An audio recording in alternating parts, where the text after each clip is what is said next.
From the Victory Studios in downtown Little Rock, this is Capitol View with your host, Jesse Tenor. Good Sunday morning to you and welcome into Capitol View. I'm Jesse Tenor. This week we got the very unique opportunity to talk to all four of Arkansas's representatives in Congress together. On Thursday, you heard them discuss major issues like health care, the Russia investigation, and the budget. And this morning, our very own Drew Petrimo picks up the conversation in Washington, and I'll be back here with your questions submitted on social media. Here's part 2 of Your Voice, Arkansas. Representative Crawford, you are on the House Intelligence Committee. Obviously no small task when we're talking about ISIS, North Korea, and so on. When it comes to all the threats that you hear and see working on that committee, what keeps you up at night? You know, a lot of things that I can't share that are, you know, a real concern for me. You know, a lot of the technology is being exploited and used against us. North Korea obviously is a big threat to us. You know, that presents a very real challenge. China, quite frankly, is a concern. We have some issues south of our border in our hemisphere that you know that we don't talk a heck of a lot about, but that are very pressing. And you know, think about our Mexican drug cartels and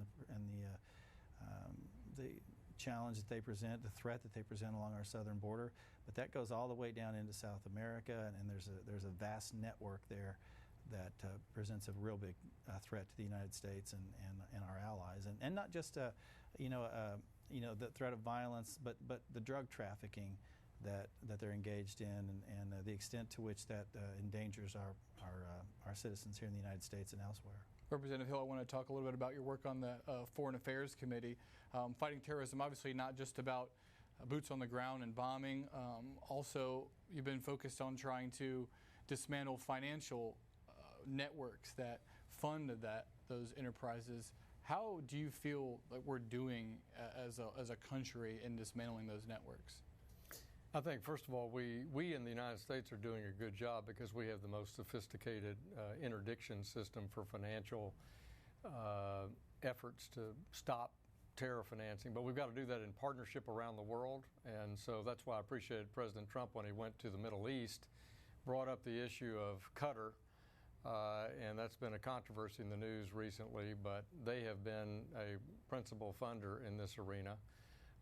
And it's been an issue where we see, Congressman Crawford talked about drug cartels. We've seen connections between the drug cartels and trade-based money laundering in Africa and the Middle East, all of which is funding terror that has threatened Europe and threatened the United States. So it's a primary function and obligation of our Treasury Secretary to focus on it. We're trying to give them the tools, the legal tools necessary through the banking system, through trade-based money laundering, and through the legal system on beneficial ownership to identify these people and stop them before the terrorists get the funding. Let's go back to Little Rock. We want to take another question from a viewer with Jesse. Yeah, hi, Drew and Congressman. This question is from Jonathan Lewis, and he's saying there are too many of us veterans out here struggling because of our disabilities and the promise that jobs will look at you first before someone with a degree. And he goes on to detail struggles with PTSD and deep depression and also having to wait years for VA help. Representative Womack, there's been a lot made of the failures of the VA. What improvements have been made under the new Congress and the new administration? Well, let's begin with the fact that not just a couple of weeks ago we had Secretary David Shulkin in town in the 3rd District that visited the Fayetteville Veterans Facility. Very impressive visit. So, and look, as French said earlier, you know, President Trump has surrounded himself with some pretty good people, and I would say that David Shulkin is one of those. He comes from a very impressive background of you know, management of medical facilities, so he gets that part of the Veterans Administration. In the Milcon VA bill that we have passed in the House Appropriations Committee, we pump more money into the VA than ever in the history of this country. So it's not just a money issue, and these aren't just money issues. Some of these issues go right to the heart of management and go right to the heart of collective bargaining. There's a lot of protection that goes on for people that commit waste, fraud, and abuse within the system that we need to continue to address, and we've done in the House. We've passed legislation in the House that addresses some of those issues. But in our Milcon VA bill, a large percentage of that money going for health care is now targeted to people with PTSD, other traumatic brain injury issues, opioid abuse. There's a lot of that. What to do about the tremendous suicide rate that's going on among veterans. And then I'm pleased to say that in the 3rd District of Arkansas, as there is around our state, a tremendous outpouring of support for veterans, and places like Walmart and Tyson have specific programs designed to target veterans for employment. So we're doing a better job as a country of that, honoring the commitment and the sacrifice made by our veterans. Congressman Westerman, let's talk about your service on the Natural Resources Committee in the House. You've been taking a keen interest in some forestry issues, watched some of the hearings. The bill that you have that would open up some federal lands to logging operations. You say it will create jobs and help reduce forest fires, but there have been some critics of the legislation saying it's a giveaway to the timber industry and it circumvents input from the public and scientific community. Tell me a little bit about what your bill does and respond to some of the criticism. Yeah, well, the bill is aimed at increasing forest health and making our forest resilient and healthy again. We're seeing record numbers of forest fires across the country. A lot of them are out west, and 56% of the Forest Service budget went to fight forest fires, mainly out west. That takes money away from managing the Ouachita Forest, the Ozarks, and St. Francis Forest in Arkansas. And the goal of this is to have a healthy forest. The 4th District's 86% forested. The forest products industry's thriving there. We know how to manage forest in Arkansas for multiple uses. Our non-industrial and private landowners are producing timber faster than it can be used, and as a matter of fact, we produce 16 million tons a year more timber this year than what was standing last year. So Arkansas is doing great at sequestering carbon. You look at states like California where they're not managing, their timber's going up in flames. They're a net polluter. Their forests there's fewer trees standing in California now than there were this time last year. You look across the South where we implement scientific management practices, we get healthier forests, we get better economies. We see rural America that's hurting because of previous policies that were placed on the Forest Service. And what about the criticism that this is kind of opening it up to the wild, wild west of logging in these forests? The national forest needs industry much worse than industry needs the national forest. We can produce the timber that we need in this country, for the most part, off of private land. I say we've loved our trees to death. We wanted to protect them so much, and we don't recognize the fact that they're living, growing organisms. They grow up, occupy all the growing space, they get diseased, insect infested, lightning strikes, and they burn to the ground. And we're sending hundreds of millions of carbon up into the atmosphere. We're the energy equivalent of 25 billion gallons of gasoline goes up in forest fires every year. And it's a tragedy that we're leaving our federal lands in worse shape for future generations than what we're receiving them in. It goes against Gifford Pinchot and what the Forest Service was established about. Much more to come after a quick break, including discussion of Cuba trade policy with one congressman who's been sharply critical of President Trump's stance on that issue. We can't continue to do the same thing that we've done over the last 60 years and expect a different result. You're watching Capitol View on Sunday morning.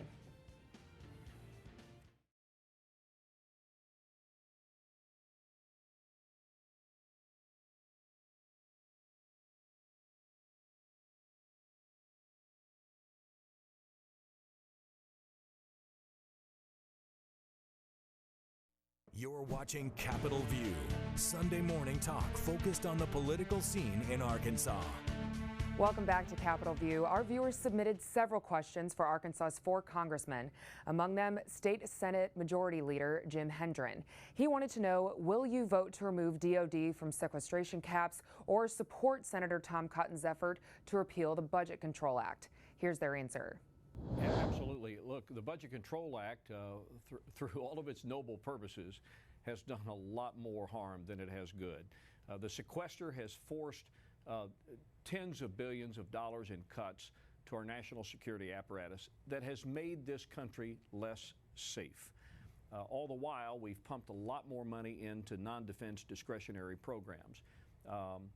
But I believe that the sequester has been harmful, and I would love for our House to take up the discussion as to what we can do, on one hand to relieve the sequester, but on the other hand to get back to what has been already discussed by this panel, and that is how do we get into cuts to the mandatory side of spending, which is about 70% of all federal spending. It's on autopilot. Congress needs to muster the courage and the will to make our social safety net programs sustainable for the future and be able to get to those programs and be able to solve for the growing debt and deficit crisis that's facing our country.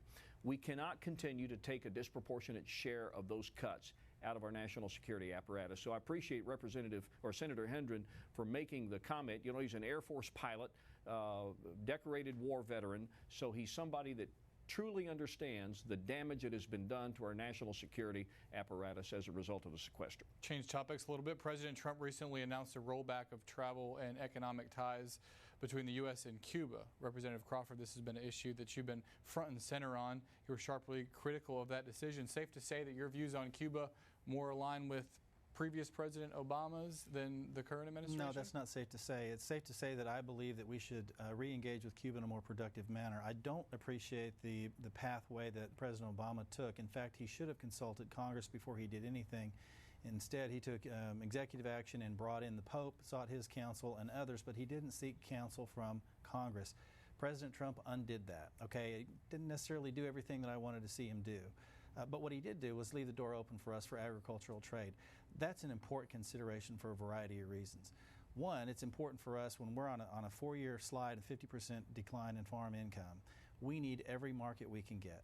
And Cuba presents not a silver bullet to the ag economy by any means, but about $1.5 billion to $2 billion market where Arkansas goods could actually go to Cuba and we could help augment that farm income and get it on an upward trajectory. So that's where I am in this whole debate about, and that door was left open for us, quite frankly, when he specifically left agriculture alone. So we do have an avenue there to pursue ag trade with Cuba. And I think long term what this does, it allows us to establish a niche there, and I think we can overcome Cuba economically and help affect change there in a positive way and steer them in a way that is beneficial not only to Cuba but beneficial to the United States. You for a full repeal of the embargo?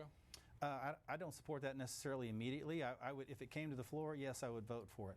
But what I do support is that we can't continue to do the same thing that we've done over the last 60 years and expect a different result. Agriculture really tees up the travel and further repeal of embargo. But I think this is a good first step. It allows us to sort of dip our toe in the water and say, look, we want to participate in Cuba, but we've got some concerns. We'll start with this humanitarian issue. There's a lot of upside for U.S. producers and the U.S. economy. And quite frankly, this is beneficial to the Cuban people, and we certainly want to win hearts and minds there, and I think the Cuban people are primed for that. Representative Hill, I wanted to ask you about crime in Little Rock.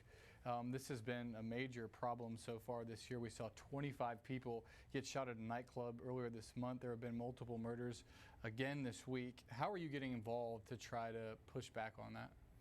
Thanks, Drew, and I appreciate Channel 4 and Fox 16's personal engagement on the community conversation about this. For me, there are two issues here. One is a law enforcement operation, and I was very pleased to see Mayor Stodla and Governor Hutchinson come together and bring in federal resources and state resources to help work under the leadership of the city of Little Rock to deal with the law enforcement aspect of it. But for me, the issue is the community. We shouldn't tolerate our teenagers killing each other like we have been in recent weeks. So what I've tried to do is bond together with friends that are engaging our youth and talking about here's what they need to be doing about learning a skill, staying in school, finding a future, having an aspiration. And I'm proud to partner with people like Muskie Harris, Fitzhill, and others who are working with our youth to engage these kids we're leaving behind.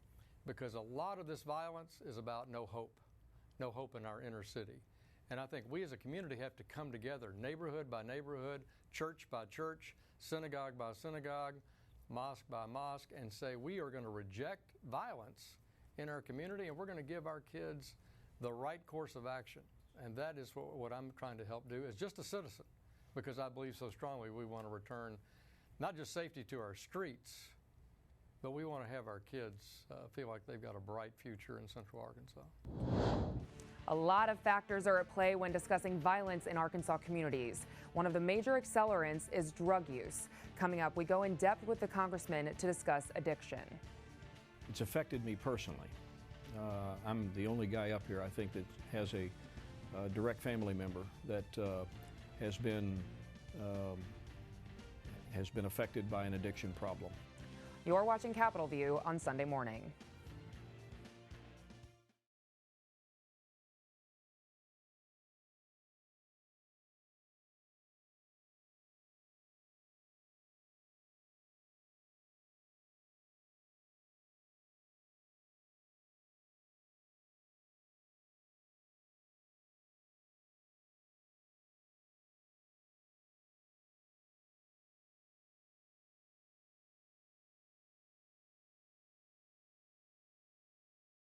You're watching Capitol View, Sunday morning talk focused on the political scene in Arkansas.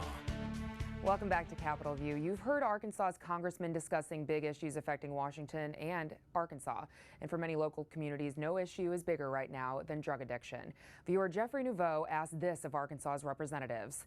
What will be done to combat the opiate epidemic? Users, not dealers. Giving stiffer sentences hasn't ever worked. Here's their response. We've passed legislation out of the House to try to address this and combat it. But some things that I've seen working in Arkansas and in my district that I think the rest of the country could learn from is our drug court system. It works quite well in Arkansas. There's a good one in Garland County. There's one down in Jefferson County. And it's really aimed at treating people and treating their illness and trying to give them every last chance to avoid the prison system, which is not good for them. It's not good for the taxpayer, and it's certainly not good for the families of some of these people that may be depending on them for support. So we've talked about anti-poverty programs that work, and a lot of times substance abuse is intermingled with poverty, and these are things that we want to be proactive on to help people that have substance abuse problems, and the drug courts have worked well in Arkansas. Congressman Womack, how in your district have you been impacted by the opioid abuse epidemic? Well, forget the district. It's affected me personally. I'm the only guy up here, I think, that has a direct family member that has been affected by an addiction problem. Look, addiction is a disease. It is not necessarily a moral failing. And you can't just take people with addictions, criminalize them, lock them up, and throw away the key, and then some time period later let them out and hope that that issue has gone away. It doesn't work that way. We have to destigmatize somehow the conditions that our young people and some of our older people have gotten themselves into. And I'm like Bruce. I am a big fan of the drug courts. That is a long period of time where under certain types of supervision and certain requirements that people have to meet these requirements in order to have criminal records expunged. And it works. It's not 100%. It's not 100% solution. No program will be. But our country needs to understand that this is a major issue facing everyone, whether you have somebody involved or don't. It's an economic productivity issue. It's a family issue. Everybody should be engaged on it so that we can come up with solutions that help get these people out of this condition and make them productive again. And then they manifest themselves in a lot of other ways: property crimes, crimes against people, and those kinds of things. So let's get to the root of the problem and let's find that solution. And then at the federal level, let's make sure our resources are going into those programs that are proven effective, and let's find those cures. There is something out there that we can discover that can help solve the addictive principles that go with people so afflicted. Representative Hill representing more of an urban district, and I know that drug abuse there has causes some of the same kind of down the line issues as he was just talking about. This shift that he's talking about and kind of the way that you look at drug abuse and addiction, How do you support that, and how do you see that playing out at a federal level? Well, first I'll share Bruce's comments, constructive comments about, both of their comments about drug courts. We don't have one in Pulaski County. I've seen it be very successful in Faulkner County. I share that view because it's a way to get help to the people that need it. I also was pleased the state legislature enacted the registry on opioids for doctors, because how these drugs are prescribed, you just can't imagine how addictive these products are, and how then they lead to the stealing of the products, the trading of the products, the drug dealing aspect of it, and ultimately going to heroin. And so this drug registry, we've seen states that have done that. That's why I commend our legislature, declines in addiction to opioids that then lead to heroin abuse. So I believe in transitional programs. I think they work. It's just like a guy getting out of prison on parole. If there's no plan, why do you expect a low recidivism rate?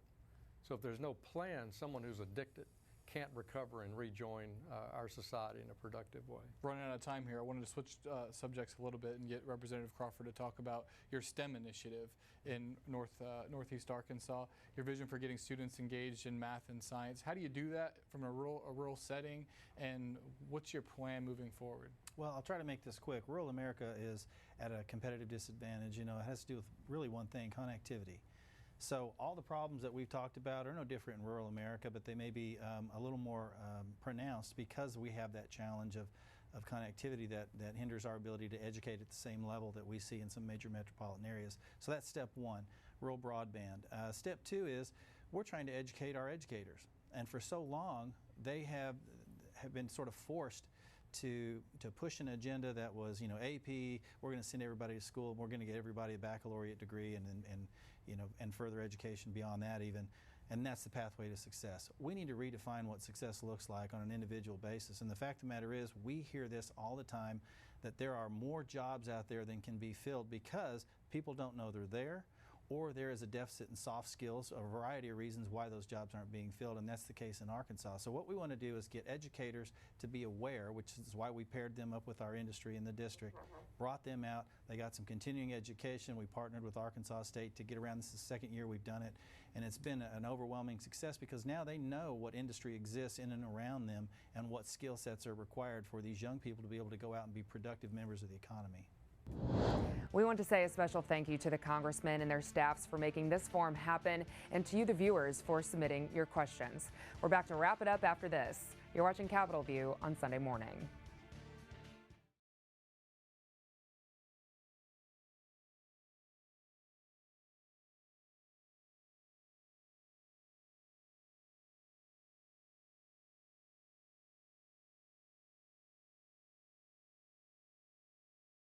You're watching Capitol View, Sunday morning talk focused on the political scene in Arkansas. And that's it for today's show. We want to know your thoughts on all of the issues we discussed during Capitol View, among the many others affecting our state. Make sure you use the hashtag #MyCapitolView on both Twitter and Facebook during and after the show so we can continue the conversation together. We're back with an all-new Capitol View next week. Enjoy the rest of your weekend.